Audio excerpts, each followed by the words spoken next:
మీ destination ఏదైనా ప్రపంచంలో ఏ మూల ఉన్నా CN travel explore the world your way. Hi hello నమస్తే, welcome back to Suman TV. ప్రస్తుతం మనతో పాటు ఉన్నారు ఎడ్యున్ and career guidance director Venugopal garu. సార్తో మాట్లాడదాం. నమస్తే సార్. నమస్తే మేడం. సార్, మరి డొనాల్డ్ ట్రంప్ విన్ అయ్యారు. మరి ఇక్కడి నుంచి మన ఇండియన్ స్టూడెంట్స్ అక్కడికి వెళ్ళిన వాళ్ళు, డిగ్రీ బీటెక్ చేసిన వాళ్ళందరికీ కూడా గ్రీన్ కార్డ్ ఇచ్చేస్తానని చెప్పి అనౌన్స్ అయితే చేశారు కదా, అది కరెక్టే? సాధ్యం అవుతుంది అంటారు అసలు గ్రీన్ కార్డ్ ఇవ్వడం అనేది? అయితే మేడం, యాక్చువల్గా ట్రంప్ తన యొక్క క్యాంపెయిన్ చేసేటప్పుడు ఇదైతే ఒక బిగ్ బూస్టింగ్ అనౌన్స్మెంట్ లాగా ఈ మాట అయితే చెప్పాడు. ఏమని చెప్పారంటే, ఎవరైతే ప్రపంచ దేశాల నుంచి విద్యను అభ్యసించడం కోసం అమెరికాకు వచ్చి అక్కడ గ్రాడ్యుయేషన్ లేకపోతే పీజీ ఎంఎస్ చదవడానికి ఎవరైతే వచ్చి అక్కడ చదువుకుంటారో వాళ్ళకి చదువు అయిపోయిన వెంటనే నేను గ్రీన్ కార్డు ఇస్తాను. ఎందుకు అలా అని చెప్పేసి అక్కడ విలేకరు ఒక ప్రశ్న అడిగినప్పుడు ఆయన దానికి సమాధానం చెప్తూ, మా దగ్గరికి వచ్చి చదువుకున్న తర్వాత వాళ్ళు చాలా డెవలప్ అవుతున్నారు, ఆ డెవలప్ అయినటువంటి నాలెడ్జ్ తోటే వాళ్ళు తిరిగి వాళ్ళ స్వదేశాలకు వెళ్ళి అక్కడ గొప్ప గొప్ప కంపెనీస్ అన్ని స్టార్ట్ చేసి వాళ్ళు మా అమెరికన్స్కే కాంపిటీషన్గా వస్తున్నారు. అదేదో వాళ్ళు ఇక్కడే గ్రీన్ కార్డ్ ఇచ్చేసేస్తే ఆ మేధాశక్తి మొత్తం కూడా నా దేశానికి అంటే అమెరికా దేశానికి ఉపయోగపడుతుంది అనే భావనతో నేను ఈ నిర్ణయం తీసుకున్నాను. ఎప్పుడైతే నేను ఆఫీస్ అజ్యూమ్ చేస్తానో దీని మీద సత్వరమైనటువంటి నిర్ణయాన్ని తీసుకుంటాను. This was the announcement made by Donald Trump in the campaign. అయితే దీని యొక్క సాధ్యాసాధ్యాలను పరిశీలించాల్సి వచ్చినప్పుడు అమెరికా యొక్క ప్రజాస్వామ్యం యొక్క స్ట్రక్చర్ని గురించి మనం ఆలోచించాలి మేడం. ఇప్పుడు అక్కడ అధ్యక్షుడు ఎవరైతే ప్రెసిడెంట్ ఉంటారో ఈ ప్రెసిడెంట్ యొక్క నిర్ణయము ఒక్కటే ఏకంగా చెల్లుబాటు అయిపోయి అది చట్టంగా మారిపోదు. సో ఈయన చెప్పినటువంటి మాట నిజం కావాలి అనుకున్నట్లయితే ఈయన ఇనిషియేషన్ తీసుకున్న తర్వాత అక్కడ ఏదైతే పార్లమెంట్ ఉంటుందో 535 మంది సభ్యులు ఉంటారు మేడం. అందులో ఇప్పుడు మన దేశంలో పార్లమెంట్ ఎట్లా ఉందో అమెరికా కూడా పార్లమెంట్ ఉంటుంది అనమాట. అందులో ఇక్కడ ఎగువ సభ దిగువ సభ అని మన పార్లమెంట్ ఎట్లా ఉంటాయో అక్కడ కూడా 2 సభలు ఉంటాయి. ఆ 2 సభలకు సంబంధించినటువంటి సభ్యులు 535 మంది ఉంటారు. అందులో డెమోక్రాట్స్ రిపబ్లికన్స్ అందరూ కలిసి ఉంటారు అనమాట. వీళ్ళు మంచి మెజారిటీతో ఆ చట్టాన్ని ఆమోదించినప్పుడు అది చట్టం రూపొందాల్సి అది జరుగుతుందన్నమాట. సో దీని యొక్క ఇంప్లికేషన్స్ ఎలా ఉంటాయి అంటే పరిణామాలు ఎలా ఉంటాయి అనేది చర్చ జరిగినప్పుడు ఇప్పుడు దీనివల్ల ఏమవుతుందంటే ఇందాకే మనం అనుకున్నట్టుగా 4500 యూనివర్సిటీస్, దాదాపు 8000 కాలేజెస్లో ఉన్నటువంటి కాలేజెస్ అన్నీ కూడా చెదారం మొత్తం కాలేజీలు ప్రపంచ దేశాల విద్యార్థులతో నిండిపోతాయి. ఇప్పటికే అమెరికా యొక్క ఆర్థిక వ్యవస్థ ఏదైతే ఉందో అది కొంత తిరోగమన దిశలో యుద్ధాల వల్ల అనుకోండి, లేకపోతే బైడెన్ అడ్మినిస్ట్రేషన్ సరిగా చేయనందువల్ల చాలా కొన్ని లక్షల కోట్ల డాలర్స్ వీళ్ళు డెట్ అంటే అప్పుతో కూడుకున్నటువంటి ఆర్థిక వ్యవస్థను నడుపుతూ ఉన్నారు.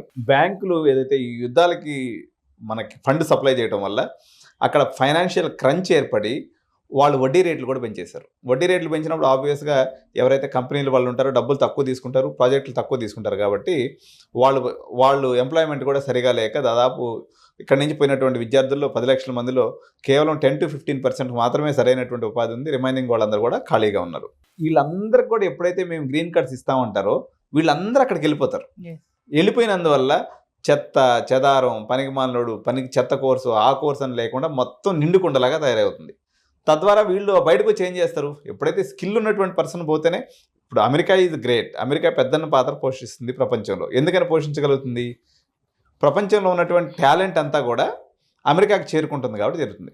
కాబట్టి ఈ నిర్ణయము ఆయన ఏమో అంటే డొనాల్డ్ ట్రంప్ ఎలా ఉంటుందంటే జుమ్లా మాటలు చాలా చెప్తుంటారు అనమాట. నాకు తెలిసి ఇది జుమ్లా మాటగా తీసుకోవాలి తప్ప ఒకవేళ ఇది నిజమైతే మేలు జరుగుతుందా అంటే మేబీ ఒక్క జనరేషన్కి మేలు జరగవచ్చు. ఎందుకంటే ఇప్పుడు ఎగ్జాంపుల్ ఏమవుతుందంటే మేడం, ఒకడు ఉన్నాడు, ఒక బీటెక్ 4 ఏళ్ళు కష్టపడి దాదాపు అన్ని సెమిస్టర్స్ ఎగ్జామ్స్ రాసి ఎంతో డే అండ్ నైట్ వర్కౌట్ చేసి ఒకటి సర్టిఫికేట్ తెచ్చుకుంటాడు. ఇంకోడు 4 లక్షలు 5 లక్షలు ఇచ్చి ప్రింట్ కొట్టుకొచ్చుకుంటాడు. ఇప్పుడు వీళ్ళ పరిస్థితి ఏమైపోతుందంటే వాళ్ళు కొన్ని సంవత్సరాల పాటు, ఎందుకంటే ఇప్పుడు గ్రీన్ కార్డు వీసా పొందాలన్నట్లయితే దాదాపు 40 ఏళ్ళు 30 ఏళ్ళు వెయిటింగ్ పీరియడ్ ఉంది. ఇంత వెయిటింగ్ పీరియడ్ని ఉన్నటువంటి ఈ పరిస్థితుల్లో వీళ్ళు సడన్గా ఇప్పుడు ఎంఎస్కి పోయేసి 30 లక్షలు ఖర్చు పెట్టేస్తారు, ఏదో ఒక కోర్స్ చేసేస్తారు, డైరెక్ట్గా గ్రీన్ కార్డు తీసుకుంటారు. అంటే ఇంకా దానికి విలువే ఉంటుంది. కష్టపడతాం. ఇప్పుడు ఎంబీబీఎస్ అనేది ఎందుకు కష్టం అంటే ఎంబీబీఎస్ చేసినోడికి ఎందుకు కష్టం అంటే 5.5 సంవత్సరం ఎంబీబీఎస్ చేసి మళ్ళీ 3 ఏళ్ళు ఎండీ చేసి ఆ తర్వాత మళ్ళీ స్పెషలైజేషన్ ఒక 2 ఏళ్ళు చేస్తే దగ్గర ఒక 10-12 ఏళ్ళు స్పెండ్ చేస్తాడు. కాబట్టి వాడికి సమాజంలో ఒక విలువ. అట్లా కాకుండా 6 నెలల్లో ఎండీ కోర్సు ఎంఎస్ కోర్సు ఇచ్చేస్తానన్నారు అనుకోండి, ఇంకా దానికి విలువ ఉంటుంది, ప్రతి ఒక్కరు చేసేస్తాడు. సో అట్లా గ్రీన్ కార్డు యొక్క విలువ పడిపోతుంది.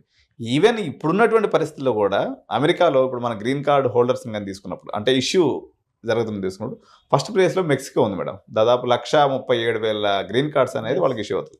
సెకండ్ ప్లేస్లో 1,27,000 మందితో భారత్ సెకండ్ ప్లేస్లో ఇప్పుడు కూడా ఉంది.